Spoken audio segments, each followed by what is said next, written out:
क्या आपने कभी सोचा है, नया घर बनाते समय वास्तु पुरुष को जमीन में क्यों स्थापित किया जाता है? क्या ये सिर्फ एक परंपरा है या इसके पीछे कोई गहरा आध्यात्मिक और वैज्ञानिक कारण छुपा हुआ है? जब हम किसी जमीन पर गृह का निर्माण करते हैं, तो वहां से केवल मिट्टी नहीं हटती, बल्कि उस स्थान की प्राकृतिक ऊर्जा को भी प्रभावित करते हैं। हर स्थान, हर भूमि अपनी एक सूक्ष्म ऊर्जा रखती है। आज का विज्ञान भी यही मानता है। इस ब्रह्मांड की हर वस्तु ऊर्जा से बनी है, और जब किसी स्थान पर बड़े स्तर पर परिवर्तन होता है, तो वहां की ऊर्जा भी असंतुलन हो जाती है। सनातन परंपरा में इसी ऊर्जा को एक रूप दिया गया है, जिसे वास्तु पुरुष कहा जाता है।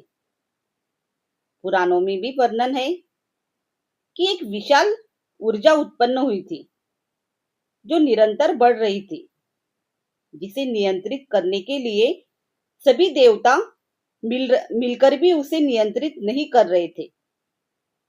तब भगवान विष्णु ने उन्हें अपने पैरों में दबाकर नीचे जमीन में गाड़ दिया। इस इस कथा का अर्थ यह नहीं है कि कोई शरीर को सच में दबाया गया, बल्कि यह एक प्रतीक है उस ऊर्जा का जिसे संतुलन करना आवश्यक है। जब हम घर बनाते हैं, तो स्थान की ऊर्जा बिखर जाती है, और वास्तु पुरुष की स्थापना उसी बिखरी हुई ऊर्जा को एक केंद्र में लाने की प्रक्रिया है। इसी कारण कुछ घरों में प्रवेश करते ही एक अलग शांति महसूस होती है, जबकि कुछ स्थानों पर बिना कारण बेचैनी महसूस होती है।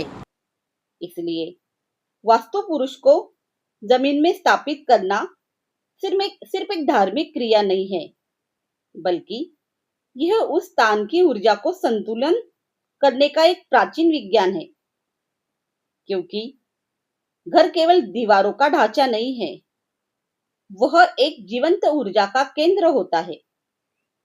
क्योंकि सनातन धर्म कहता है, जहां ज्ञान, भक्ति और कर्म तीनों जब एक होते हैं, तभी दिव्यता का प्रकाश उत्पन्न होता है।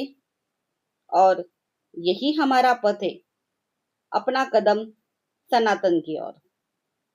आपको ऐसे ही कुछ और रहस्य भरी जानकारी जानना चाहते हो, तो प्लीज हमारे चैनल को लाइक करिए, सब्सक्राइब करिए और शेयर करिए।